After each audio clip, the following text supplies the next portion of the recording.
So I actually did my undergraduate studies in medical radiation sciences in Curtin University, looking at X-rays, looking at CT scan. It's very interesting to me. I decided to do research because I think that as an opportunity to contribute to humankind, because research is all about innovate and improve.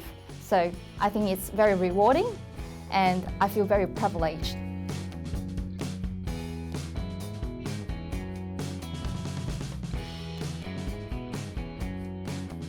My research is going to make tomorrow better because you just can't fully extract the 3D information of the heart based on a 2D monitor screen. If 3D printed heart models is proven to help the surgeons to decide the best surgical approach, I believe 3D printing is going to get implemented more in the medical field, and the patient outcomes will definitely get improved as well, so the patient can get discharged from the hospital at a faster rate.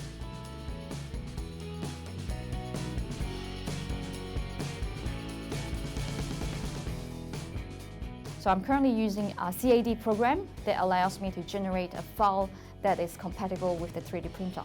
I'm currently collaborating with some researchers from Taylor universities in Malaysia that help me to 3D print the heart models, and I'm really grateful that I've got someone to collaborate with.